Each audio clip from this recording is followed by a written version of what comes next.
camera. There we are. Hi, welcome to Capital Races Club. Today's topic is how to utilize social media to attract capital.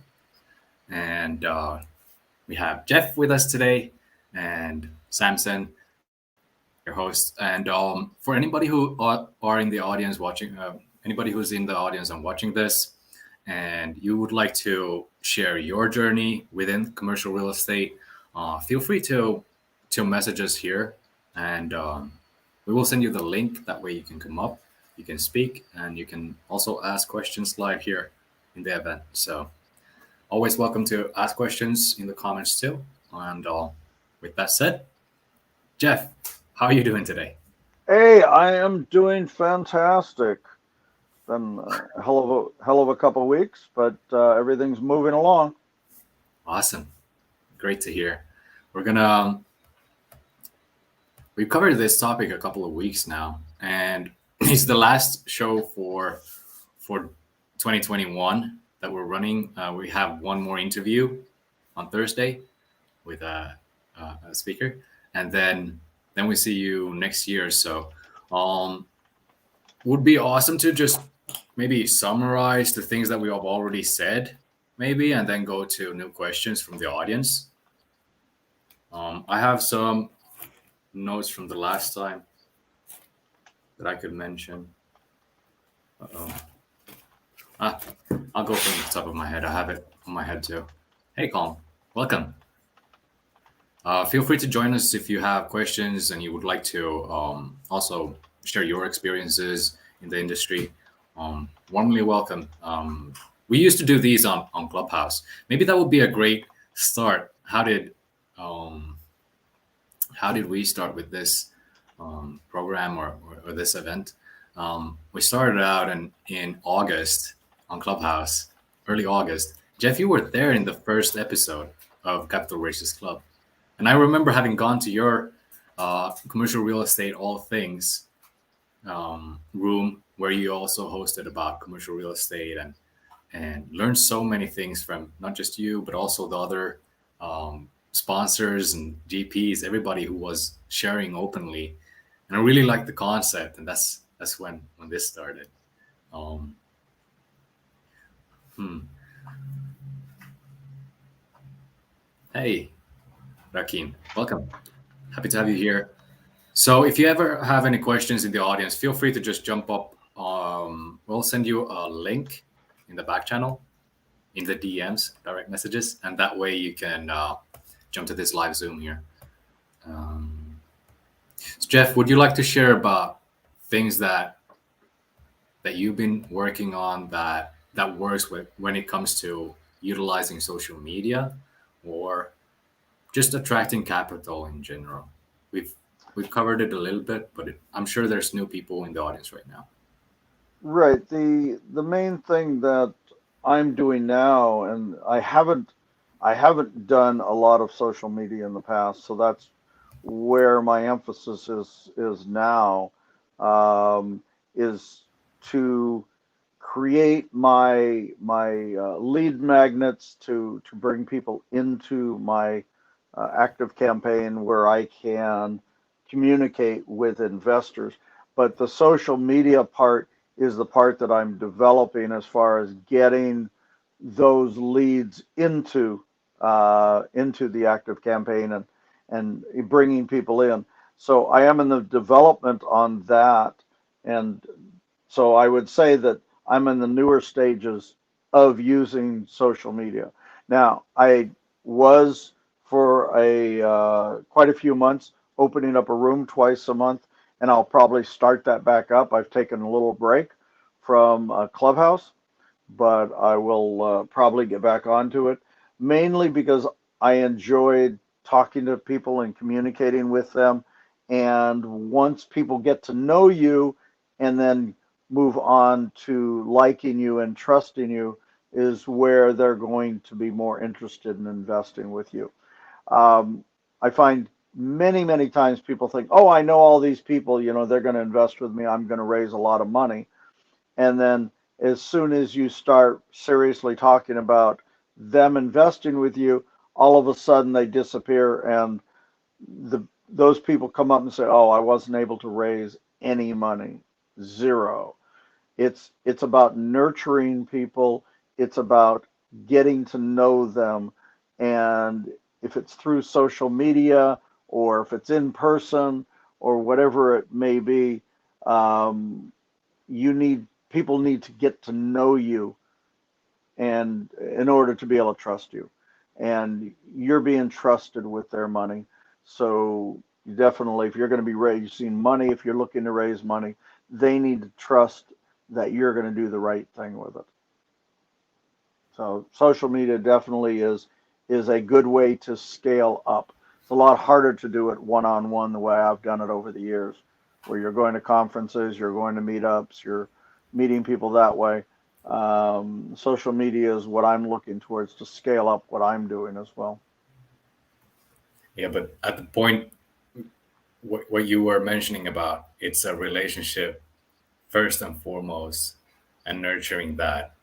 I think it's also applicable when it comes to social media and treating it as such, that hey, we are here to build that relationship, and that's it just is time intensive, um, but well worth it, because you have those soft commits, and then they're nowhere to be found when it's time to go hard commits, unless you have Yeah, those relationships built to that stage. So I think social media is, for me, and it may be different for other people, but for me, I'm looking towards social media to get them to be interested in setting up an appointment with me, because I have talked to every single one of my investors.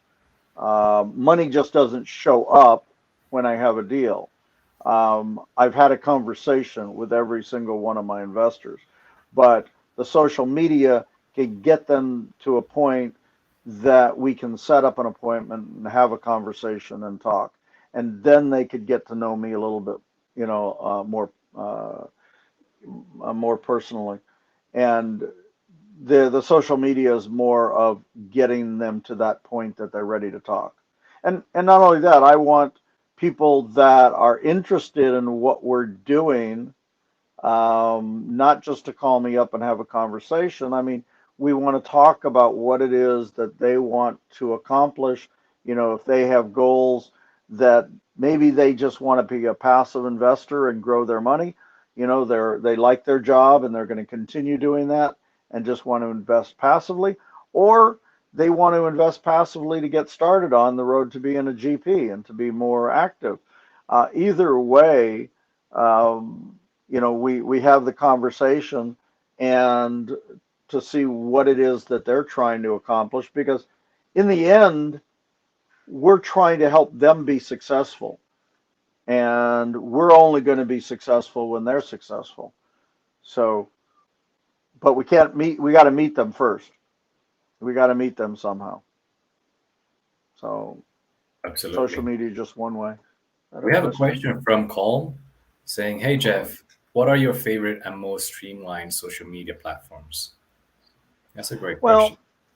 Well, well, for the most part, I've liked Clubhouse better than the other. I mean, I haven't really done any a YouTube channel yet, but what I've always liked about Clubhouse, it was almost like being on a phone call with somebody, where I could personally talk to somebody, that they can ask a question, and in their voice, I could hear their voice, they could ask the question, and people could hear my voice and answer the question. And to me, that's much more personal. It's a lot better, I feel, than most of the other medias. I mean, right now, I'm talking, but I can't see you. I can't see the person asking the question. I can't really uh, hear your question. I could read it, but to me, that's not as personal. And so I always like to get in a situation where I could actually talk to somebody, because I enjoy talking to people and I enjoy helping them learn. So, in some cases, a lot of people say, well, that's not scalable because you spend way too much time talking to investors. And and at some point, that may be a situation where maybe there'll be somebody else working with me that's going to be taking a lot of the questions. But right now, that's the part I enjoy. And so I certainly do that piece of it. Definitely also a strength of yours, because in the different lives that I've been with you, there's a different level of authenticity and realness to asking those questions live, answering them live, also being able to really make sure that, hey, for instance, right now, Colm, do you feel, this is a question that we usually asked on the stage on Clubhouses, Colm, do you feel that that was the answer that you were looking? I mean, did that answer your question? What Jeff just mentioned. Now it would be great, Colm. I sent you a DM in the back channel. You can join us in the back, in the studio here, wherever you are. You can join this if you'd like, and that way you will get the same experience that a lot of investors, GPs, aspiring GPs, aspiring LPs have gotten on Clubhouse, where we've been talking with other investors, answering those in real time. And I feel that's one of the powers with utilizing social media for raising capital. You can really now it's not just the question answer to one individual, but everybody who is here watching this maybe later in the, hey, thank you, I appreciate that. We just had Colm reply that I have never used Clubhouse, so I will look into it. Sure, I'll hit the link. So shortly we may see Colm here with us. That would be awesome. Super excited. Feel free anytime when you feel like, hey, you have a question, you feel like sharing a part of utilizing social media where you have noticed that, hey, this works for me. This is a very collaborative space. It's streamed to YouTube, LinkedIn, and Facebook right now. Our LinkedIn pages, our Facebook channel, or it's YouTube channel, and our Facebook page. But nonetheless, it's the same same collaborative and open environment where we help each other out, talking about the most, I would say it's one of the most biggest question marks when it comes to commercial real estate. Where's the money, or where's the capital stack coming from? How is the raising going to go? How many soft commits do you already have? All those questions that yeah, most deals that I've at least been in, they have to be answered. You have to be able to raise capital. If you are part of the GP, you have to at least try and start somewhere. Beautiful. Now Well, I see. even those people with money typically are going to run out of their own at some point, and there are people that say, oh yeah, we'll go and get a duplex, a triplex, a quad, move up to 5, 10, whatever, so you can use your own money, or maybe even just a JV with a single person. I'm more on the philosophy that you could go a lot faster if you go to the bigger deals, but partner up with somebody else that has the experience and the credibility, where either you could bring in some money, or part of the money, or maybe they're going to bring in part of the money, but you find a way of being a resource to them to help them out. And once you've done that a couple times with an experienced person, then you're on the way to doing them on your own. I feel that starting with the smaller properties and working your way up could be a much longer process. I think it's faster to go jump in with somebody on bigger properties, and if you make little or if you make nothing on those properties, doesn't matter. That isn't what you're going into those properties for. You go into those deals thinking experience, experience, experience, and worry about the money later. Yeah. We have, okay, now you're ready. I'm just throwing you in there. There Hey, she is. Yeah. I thought you were going to send us a message. So I was like, I thought you were going to send a message when you were like, I'm running late. So then I was like, I'm just going to hop on. I sent the email and a WhatsApp in the group, but yeah, happy to have you here. Chantel, please, who are you?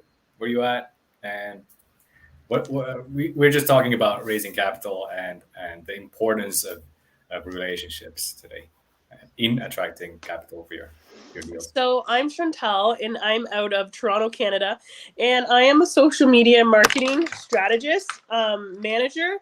And yeah, so I deal with a lot of multifamily. I don't know, it's just somehow it fell into my lap. I deal with a lot of multifamily investors and commercial investors, and I just help them kind of navigate these platforms, these social media platforms, and then take it to the next step to our emails, and then just kind of, getting on phone calls, getting investments, and building those relationships through social media, really. Yeah. Super cool.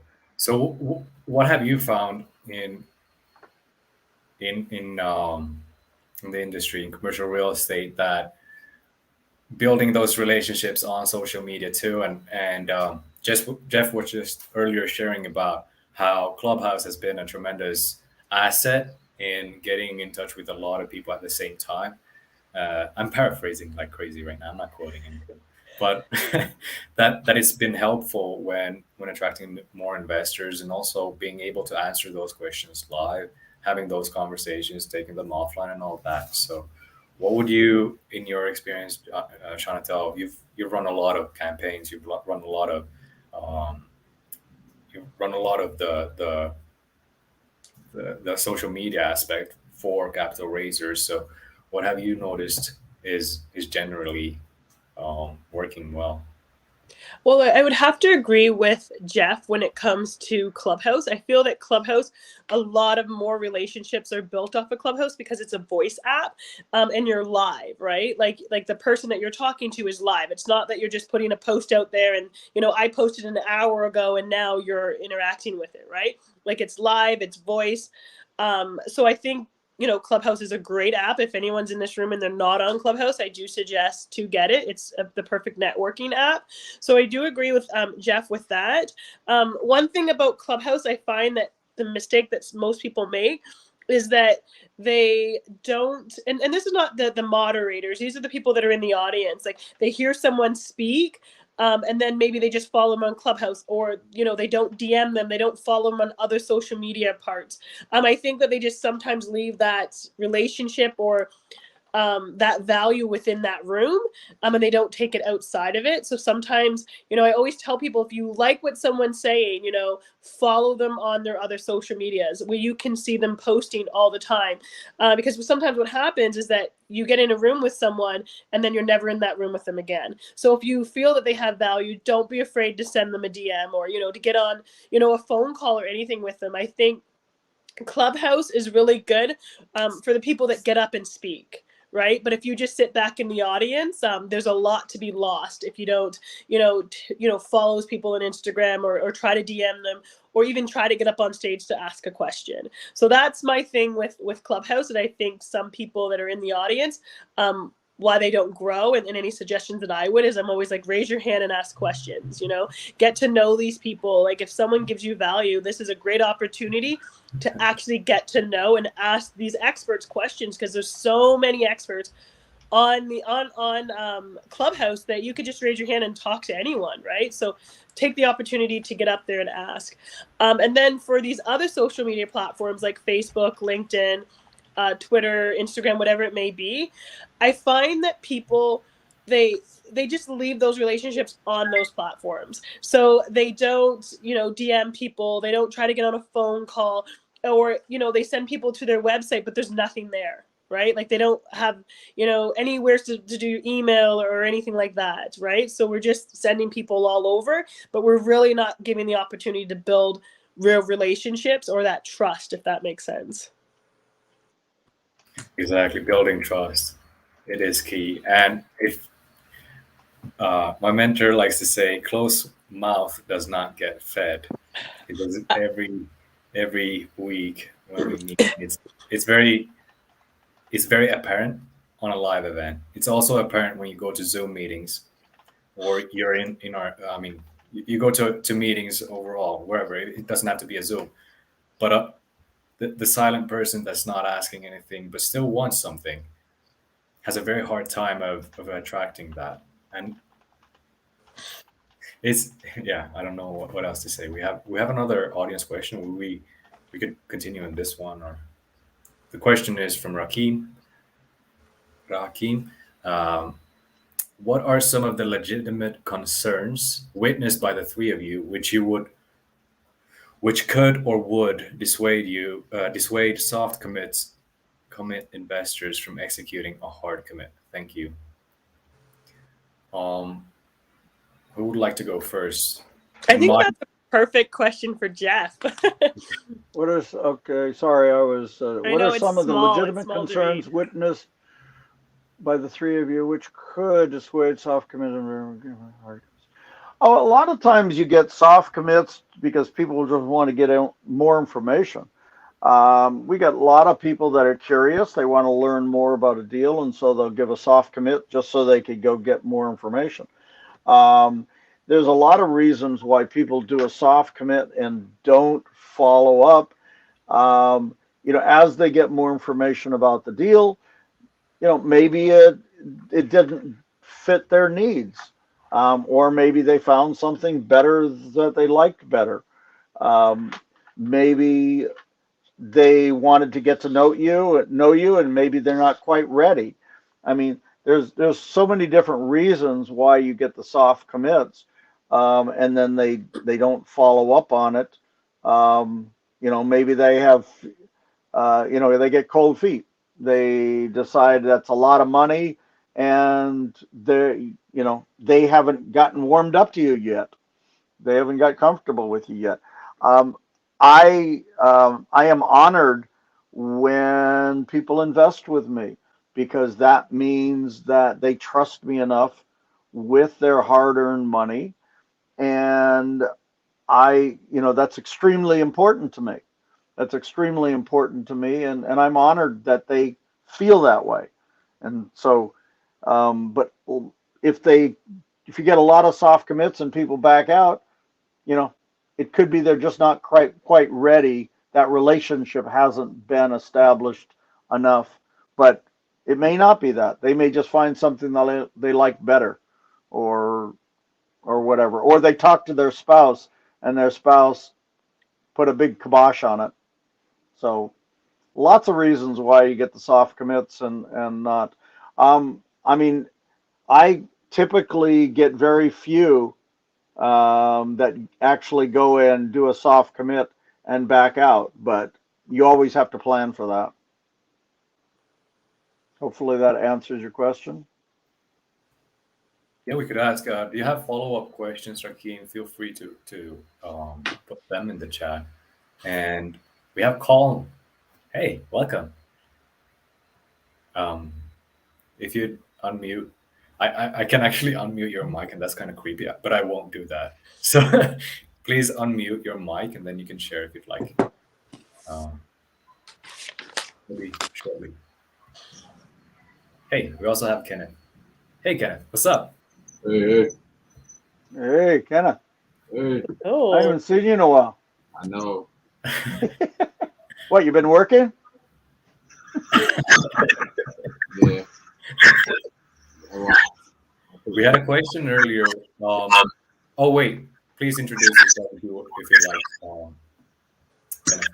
Sure. So Kenneth Hayes, self-storage owner operator based out of Georgia. I don't know about anybody else, but Kenneth, I can barely hear you.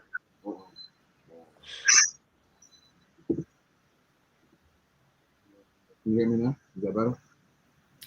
You speak very softly. You Yeah, need to be a loudmouth like me. Hold on. So this is very live. As you can notice, we are live. If you ask a question, we will answer live.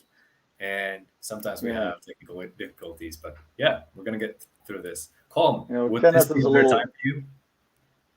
He's a little soft spoken. Colm is still muted. Got to be a loudmouth. I'm gonna- a loudmouth, so I don't have a problem. We're gonna do this for now. Now it may work for Kenneth. Feel free to try. All right, can y'all hear me better? Oh, hey, you got it. Okay. Woo. Okay. All right. Sorry about that. Yeah, so Kenneth Hayes, based out of Atlanta, Georgia, self-storage syndicator, owner, and operator. So if anyone is interested, Want to know more about storage? Just reach out to me and I'm available. Quick and easy, man. Beautiful. We had a question earlier. It's a fantastic question. What are Mhm. some of the legitimate concerns you have when witnessed by the three of you? Now we're four. Which would dissuade soft commit investors from executing a hard commit? Thank you. Would you like to jump on that? We had Jeff's reply, which was the trust is not strong enough sometimes. Um, I'm multitasking. I should never multitask, but running this and facilitating it, I missed some of the answer. I would love to actually, yeah, I want to write down this answer. It's a great question. I'm gonna Uh, a little bit oh, on what go ahead. Jeff said before is information, right? Like not having enough information. And I think that's the whole point of the soft commit too, right? Is, to get all that information. And then, like Jeff said, it might not be the right deal for them. But I feel that a lot of it is the way we present that information. For me, I don't know if Kenneth wants to add something. No, I mean, yeah, you're absolutely correct. It's information about the deal, the structure. That if they don't understand what they're getting into, they may not commit. In some cases, we ran into situations where we had investors trying to deploy capital in multiple deals at once. But again, it's one of those situations where how strong is the deal and your reputation. So I mean, it's literally like a combination of all the above. Super cool.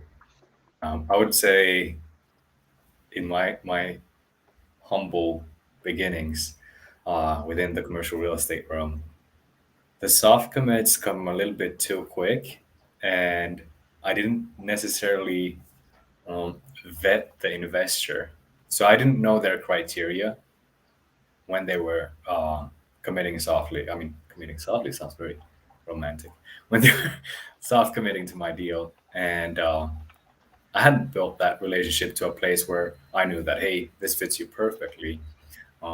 So that would be one of those concerns for me, that, hey, if your investor is very quick on committing to your deal without having much knowledge, like Jeff also referred to, that sometimes they just want more information before they do hard commit, and maybe you haven't built that relationship yet to a point where they trust you with that. So yeah, I had some humble results, and yeah, Hmm. learned from that. So Yeah, I mean, it's always about who how well they know you and how, because if they know you, they'll trust you and they'll do business with you, at the end of the day. So, commercial real estate is one of those long-term, long game type of avenues. And so, in order for me to give you my money that I worked hard for, all these years, I gotta be able to know you and be able to validate that you can actually do what you say you can do. Because I don't want to have to show up at your doorstep to get my money. this is So, just around half time, so we're gonna do a quick room reset that we used to do on Clubhouse. This is man, Kenneth or Chantal, would you please? We did room resets all the time on Clubhouse, and okay, so could either of you? I feel, I don't know. Is it lagging on my screen? Are we still connected? What's that? yeah, I think we're good. Okay, good. Okay, We're doing so good. Capital Races Club here. Today's topic is how to utilize social media to attract capital, and the things that we've already shared with you are quick summaries. I mean, it's in the replay. I'm not gonna I'm gonna go back there. Let's move forward instead. So Rakim, I appreciate your gratitude, and we also appreciate you having here. So being here. So feel free to ask anything anytime, and if you'd like to jump up with us here on stage, it's a great way. What Chantal was referring to earlier when she said that ask those questions and be in those rooms, and it opens doors for you. So yeah, I would highly recommend taking up that offer. So we can move on to what are some ways, Kenneth, that you've noticed is it's just a general question. What are some ways that you've utilized social media to raise capital and build those relationships with your investors? Would you like to share with us?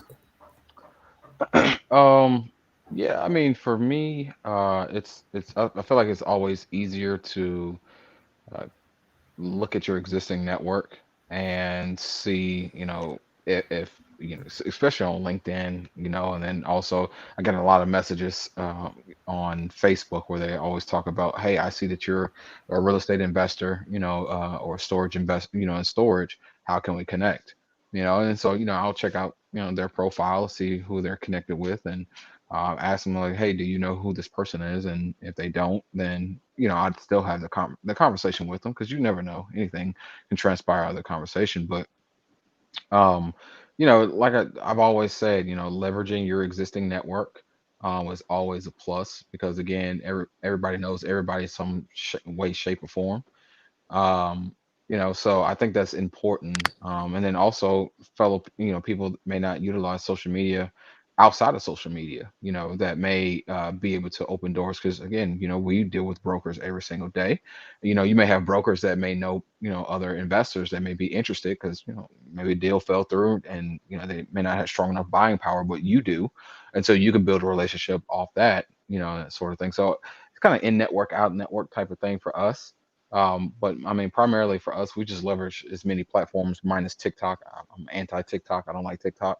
I think TikTok is one of those things, and it's just me, that I think it's just, it drains a lot of energy, and it's a distraction. So, but everything else, I'm all for. So Snapchat, I don't do Snapchat. I try to stay away from that stuff. So I love the realness, brother. yeah, I don't. Yeah, Snapchat is not my thing. So. I love the filters with my kids. That's the only reason why I use Snapchat. See, you know what? And you and my wife are the exact same way. Yeah, That's this, all she uses Snapchat for, is the filters. I'm like, yeah, why? and only for the holidays. Only for the holidays. Other than See, that, like Christmas, Easter, with the bunny. That. listen, You know what I love that Kenneth said is that taking relationships off. And it's funny that we say like raising capital off of social media. We have to be realistic, right? Like you're not just going to meet someone off of social media and they're going to invest, hundreds of thousands of dollars with you. You have to take that relationship and meet them in person, get on a phone call. So this is just like a networking tool. It's not necessary that you're going to, be able to raise. You're going to be able to build relationships off of using these platforms. So you have to use them as a tool. And you have to remember that it's a tool. Like Instagram, LinkedIn is not your business, right? It can be a part of your business, but it is not your business. And like Kenneth said, like TikTok, like we have to be careful, because we will spend so much time on these platforms and not really asking or knowing what we want in return, right? So we're spending so much time keeping people on these platforms by entertaining them with all of our hard work, but we're not doing anything to build the relationships after we get them to follow us, right? So we really have to make sure that when we're using these, we have a purpose, and we want something in return, right? And for us, or for me, what I do is I want relationships, right? I want a relationship with other investors. I want a relationship with other brokers. I want people to be able to come to us and say like, hey, I have this deal you might be interested in, or this is going on the market, right? Or and then also showing people that want to invest with us, hey, like they just bought 4 multifamily units in the last year, to know that we're doing things, that other people are investing with us, right? So you really have to know what you want from these platforms and how you're going to present yourself on these platforms. If you're not posting anything, and my biggest thing is I see all the time is that people will call me and they'll say like, hey, I want to grow my social media. I've had it for, a couple months and I have no followers.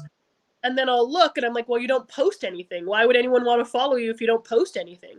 Or you have the other people that are like, hey, I'm going to have 1,000 followers, but I'm going to follow 0 people. Well, that just means you don't value people, right? If you're going to follow nobody, then how are you going to expect someone to follow you, right? So it's a give and take, right? Like I want to show people that I value their relationships, so I'm going to follow them. Now, am I going to follow everyone who follows me? I'm not saying that you have to do that, but we can't say, I'm only going to follow 25 people and then expect to build relationships off of these platforms. So, yeah. So, and again, too is knowing what platforms work for you. Because Kenneth said like he's not TikTok, right? Kenneth is probably going to do better on LinkedIn. Agreed? Where if you're into fitness and you're a fitness trainer, you're probably going to do better on TikTok than you are on LinkedIn. So you have to know where your audience is and what platforms are going to work for you. People always say like you have to be on every single platform. You don't have to be on every single platform. You have to be on the platform where your audience are. And if you're looking for investors, they're probably not scrolling through TikTok, right? So keep that in mind, because it's a job. Like social media can be a full-time job, right? So, use your time wisely is what I'm trying to say, and figure out where your audience is and just, target those people. So I don't do TikTok. Like we do real estate investment, and we also do fitness. So a lot of our fitness guys, they're on TikTok, right? But our investors, they're like, oh, everyone says I should be on TikTok. No. Are you on TikTok? No. Do you scroll through TikTok? No. Well, then what do you think that people that are like-minded like you, do you think they're on TikTok? No. Then we don't need to be on TikTok, right? But if you find success on TikTok, then by all means, take your success where you can get success. But I'm just saying you don't have to be on every single platform. If I that agree. makes sense. It does. And that's why I stay off TikTok. And Snapchat, I still haven't kind of figured out the Snapchat part of things. Like I go on Snapchat, there's like a couple news things and like things like that, like I'll stay on, or like the National Geographic. I like the animals and stuff, so sometimes I'll push on that. But you really have to know what it is you're getting out of these platforms, really. And at the end of the day, you have to be realistic. Like you really have to be realistic. Like people will come to me and say like, well, how am I going to get investors? Well, how are you going to get me investors? I'm not going to get you investors. You're going to get investors yourself. I'm just going to guide them into your DMs. You're going to get on a phone call, and they're going to buy from you, or they're going to invest with you. They're not going to invest with me. They're not going to invest in your social media. They're going to invest in you. So it's really important to know that you have to take the relationships to the next level. Like this is just a small part of your raising capital. It's like I said, it's like a tool, but you really have to be realistic with what you do, and you have to work. So when someone sends you a DM, you have to get on a phone call, right? Just, don't say thank you, right? Like look at them. Are they a potential investor? Yes, it may take time. And some of these leads may go nowheres, but it just takes one. I think Jeff is finishing up his TikTok video. He's prepping for it now. I don't do TikTok. I don't blame you. Yeah, you could eat up time like crazy on a lot of these.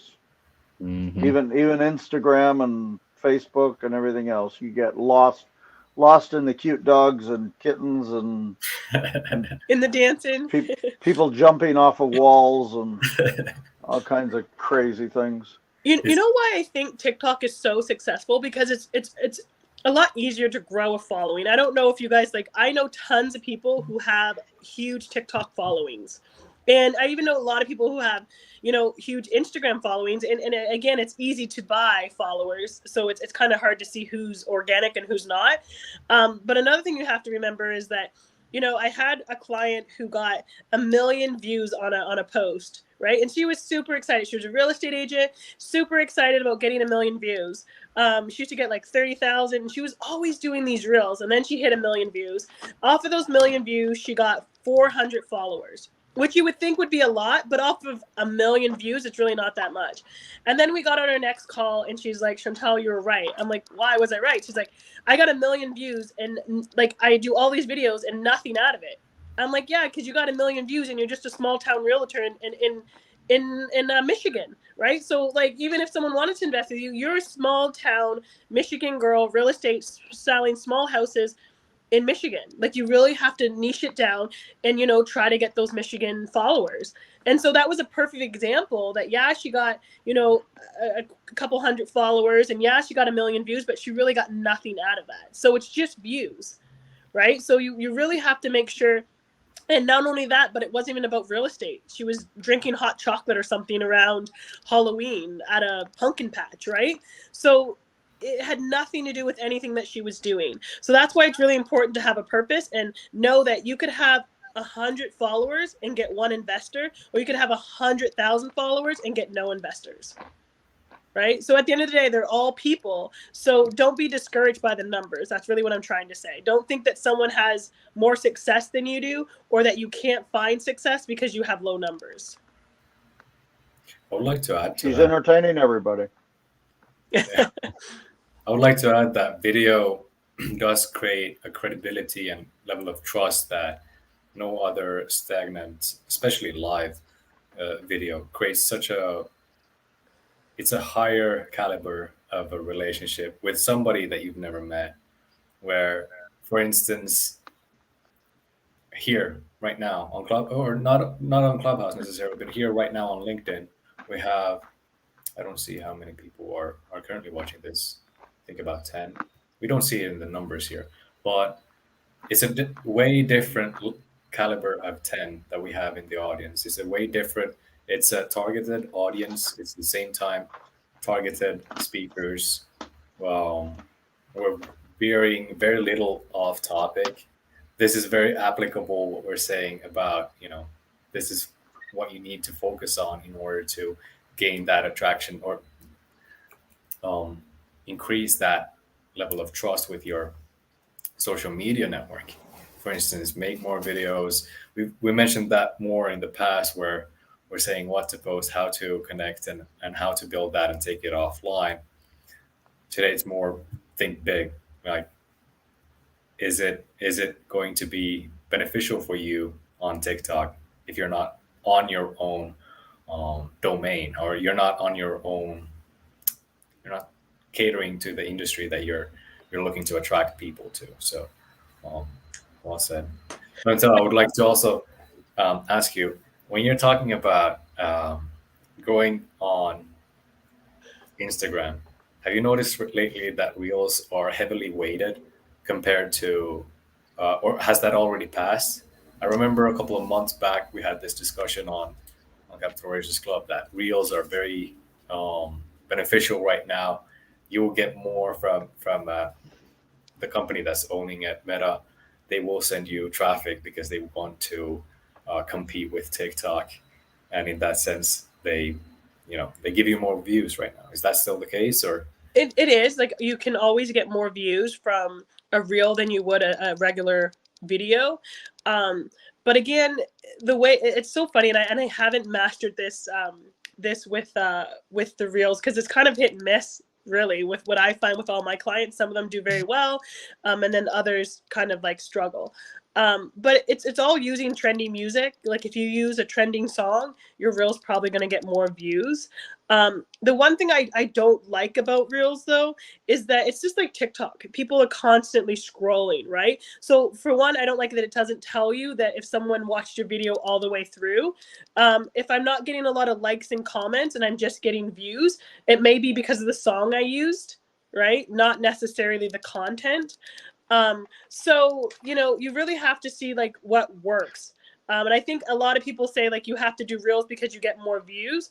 But I really think that you should look at what your audience like, what gives you more likes and comments. If it's a carousel or educational post, then do those, because you're going to know your audience. Maybe reels do well for all of Instagram, but maybe not so much for your busy audience. So really pay attention to how many likes you get, how many comments you get, and then start making that kind of content to be more successful. So for myself, I don't make a lot of videos or reels.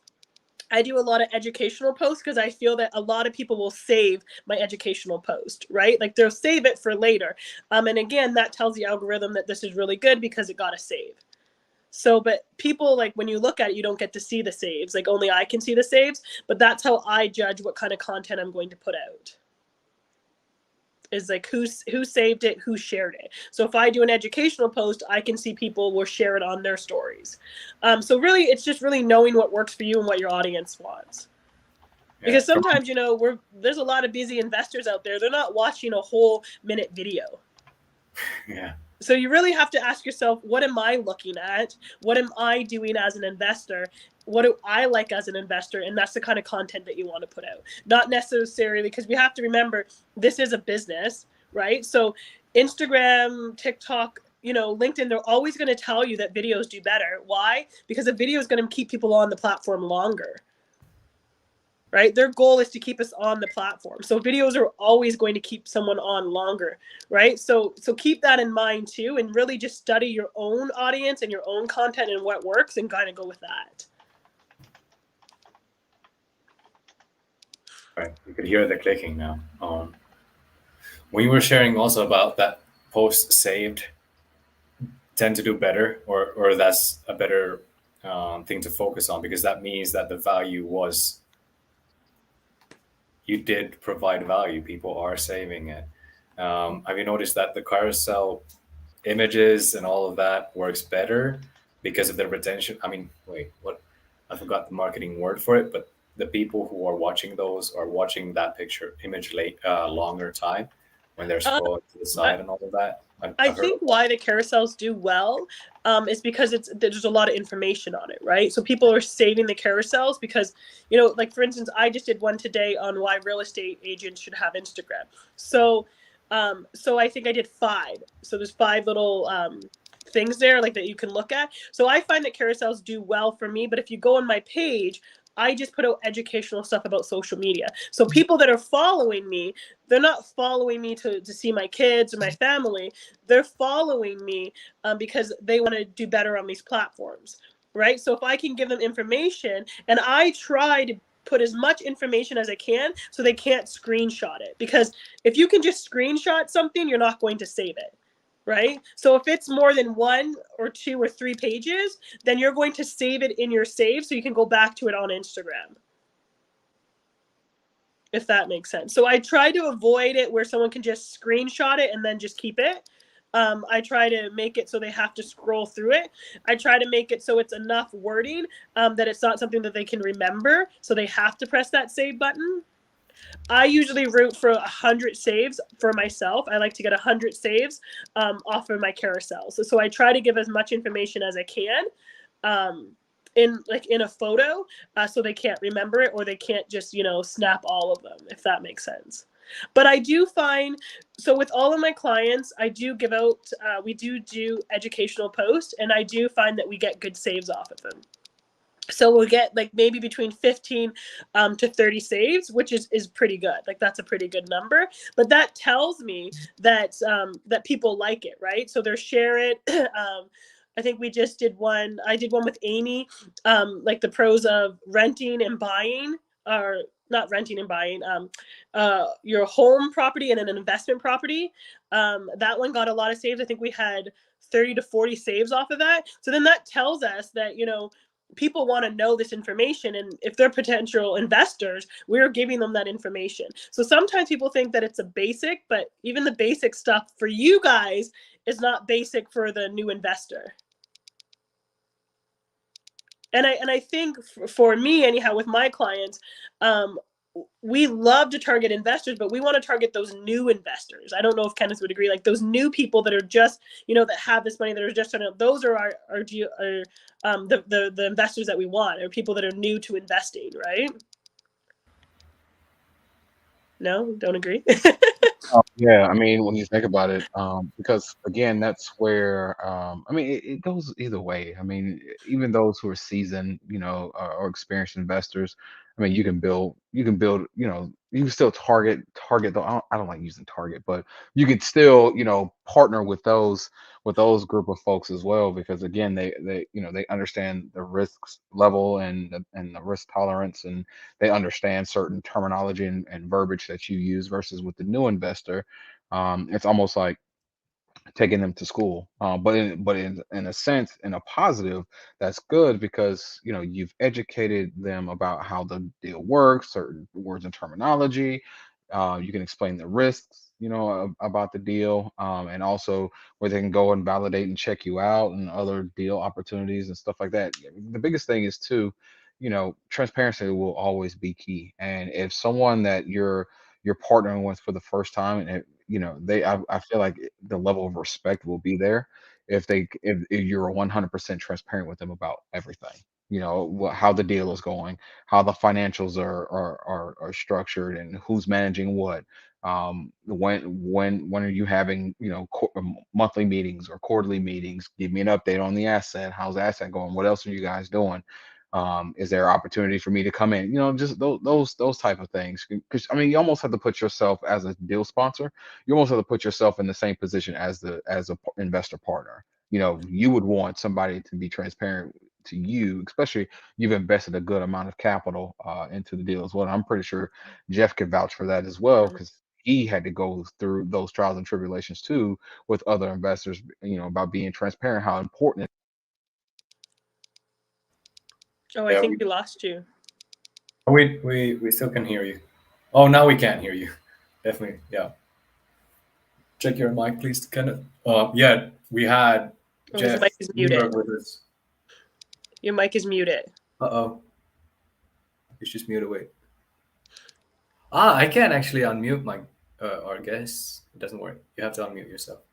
But we had Jeff sharing with us exactly like the experiences with the level of transparency between the investors, active investors, and the passive investors. Jeff, we talked about this last week. Would you like to just touch on that again for those that missed it? Was that to me? Yes, sir. So So we talked about last week how important it is that you have that level of transparency and communication with your investors.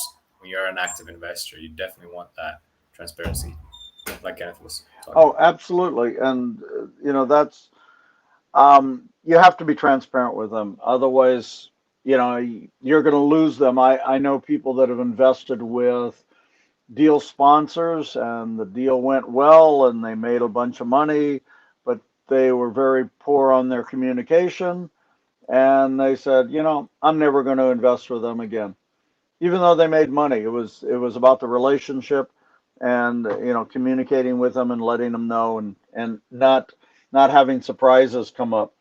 So you've got to let them know the good, the bad, and the ugly, and typically if things are going bad, you need to step up the communication, not shut it down. You increase the communication when there's a problem, so you can let them know when you've made it past the problem. A lot of times people or I can remember in the beginning, you say, oh man, I've got to resolve this issue, so I could tell everybody how it's already been resolved. Well, that's really not, I mean, yes, you want to resolve the issue, but you could tell people as you're going through the steps what you're doing to resolve the issue, and just being up in front the whole way through.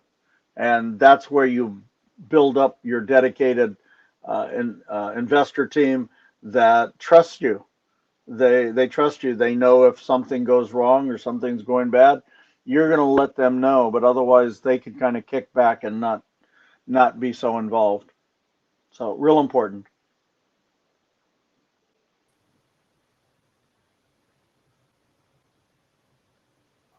Let's see if it works better now this time. So Hey, Chantel. Awesome, it works. Cool, welcome.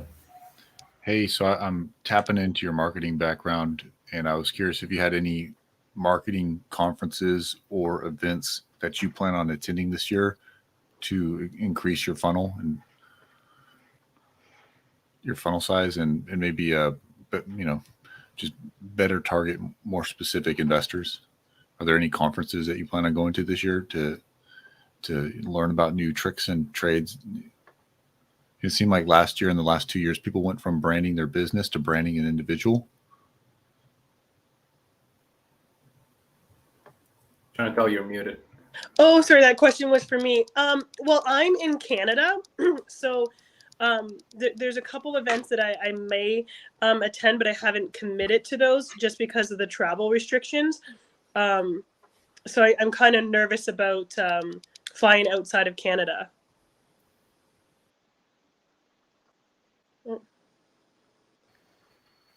So, but I do this every Tuesday. And then I also have a clubhouse that I do Wednesdays.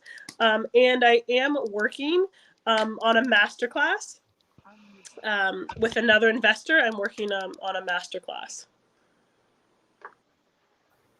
Do you have or what platforms allow you to see how far in viewers are on average watching your programs? Or do you need something like a Tube Viewer for YouTube? Are there any analytical software programs that you can use that integrate into a platform you like that will give you more insight into what's hitting well with your audience? There is one. I can't think of the name of it right now. I just use what they give me, right? Because I always find that, like if you use Instagram or if you go on Facebook, if you look at their insights, I always find that they're a bit better. That's just me. There's there's a Social Buzz. That's one I use. I like to use that for when I'm looking at other Instagrams to kind of know what's working for them. So if you have your competitor, you can kind of go on the Social Buzz, and you can look them up and kind of see what's working for them or what audience they're targeting as well. It really breaks it down for you. So you could use that as well. And then the other one, I can't think of the name of it right now. There is a bunch of them, and they're all pretty much the same. But I just use the insights that they give you off the platforms, if that makes sense. And what's your favorite platform? We know obviously not TikTok because you'll have a yeah. Mine. seizure. It's funny. I don't have a big LinkedIn presence myself, but if I had to pick one for me myself, it's Instagram. I do better off of Instagram, getting like a lot of DMs that way. But for me, for my investment clients, I do like to focus more on LinkedIn. I find that it's easier to navigate and to find our avatars or whatever it may be off of LinkedIn than it is off of Facebook. Instagram, but I do use both. So LinkedIn and Instagram would be my favorite for my investors. Yeah. Okay. And probably use Sales Navigator as well. Yeah. So those are my two favorites. And actually Clubhouse, I don't know if you're on Clubhouse. I do really enjoy Clubhouse as well. And I've me personally have been able, like these three young men, I like to say young Jeff, I've been able to network and meet these guys, which I probably wouldn't build these relationships off of LinkedIn or Instagram, right? And I built some really good networking and business relationships for myself off of Clubhouse, which I don't think because I'm not an investor, right? Like, so I'm social. So I've been able to we're gonna get your money. Investment relationships off of the Clubhouse. Thank you, Colm, for the questions and Chantel for the answers. We have from the audience, Rakeem asking, how any of you ever been apprehensive about having tough conversations with investors? And luckily, I haven't had that yet. Oh man, yeah. I think. Go ahead, Jeff. You about to. Well, I mean, just to clarify, wait, how many of you have ever been apprehensive about having a tough conversation? It depends on what we're talking about as far as a tough conversation. Mhm. Are we talking about the deal gone wrong, or I'm not sure what the tough conversation is, but either way, the answer is yes. But if I knew what tough conversation he's talking about, I could expand on it. Yeah, I can also say too. One of the tough conversations we actually just experienced this last week. Deal we were working on actually fell through, and the investor was excited because the numbers were great, fantastic, but we ran into issues with seller counsel and couldn't get the deal done. And I had to pick up the phone and call the investor and let them know, hey, unfortunately, we won't be able to take this deal down, but there's other opportunities coming down the pipeline, and that's part of being transparent, right? Being able to have those tough conversations, because again, it shows that, hey, you're professional, you're willing to tell me the bad, even when you tell me the great, the good, that sort of thing. So it makes an investor appreciate how you run your business. So I will say that you will, as an active investor, will have to have tough conversations with partners. But it depends on the situation that you're in. As long as you have the conversation, like, hey, I just lost all your money type of conversations. You don't want to have those, but if it's stuff that may be minor or, whatever, you just, it's not that bad. So Yeah. Kenneth is Yeah. spot on. I mean, it really is an opportunity to build the trust, but on top of that, that's kind of what's unique about us. If you're going to raise capital, you have to go towards uncomfortable conversations. And when you're in a raise and you have X amount of days to raise X amount of money, it's almost better to get a qualified no quicker than, maybe you're talking about the uncomfortable part of pitching them on the deal. Maybe you're talking about the uncomfortable part of the deal fell through, which happens. I think we've all been there and teased a bunch of investors about these deals, and then they end up, you don't go through it for whatever financing reasons or XYZ reasons. So really good points, Kenneth. It is an opportunity to increase the level of trust and their comfort with you, but it's your job. That's what separates us. That's why we raise the money, because we move towards discomfort. Yeah, I mean, I totally agree with both of the statements, but that conversation is a way or an opportunity to educate investors and to show them that we're not going to get into a deal that we do not feel is good. A lot of times something will happen within the deal, or you discover something, and so you decide not to go through with it. And if anything else, you're showing them your professionalism, that you're not going to go through with the deal just to get the deal done, even though it's not going to be as good as you had hoped. So that I don't find is as difficult of a conversation than if there's a problem with the property. But if there's an issue and for some reason you're not going to be able to give distributions, or such as that nature, those are a little more difficult. But you're, again, if you show you're a professional, you explain to them what happens, you explain why we have this issue. It may or may not be anything that we could have done or prevented. Either way, we're going to, bite the bullet. If it was something that we missed and in the due diligence and now we have to deal with now, okay, bite the bullet, and we're going to work it through. If it's something that we had no control over, same thing. You're going to bite the bullet. This is what we're going to do about it. We may have to hold back on some distributions because, we need to replenish our reserves that we just spent on this roof that was ripped off because of a tornado, and it's under the insurance deductible. So those are conversations you have to have, but you're showing your professionalism by having them and letting people know about it. But as I said earlier in the conversation, when there's a problem, step up the conversation, step up the communication, don't pull back. And then the conversation is going to be a lot easier because you're showing them that you're going to increase the conversation. I know a lot of people, when COVID was first hitting people in the multifamily, and these are people that maybe had a newsletter going out once a month. I know people that started doing notifying their investors once a week, letting them know what was going on the property, what was happening with collections, what was happening with occupancy.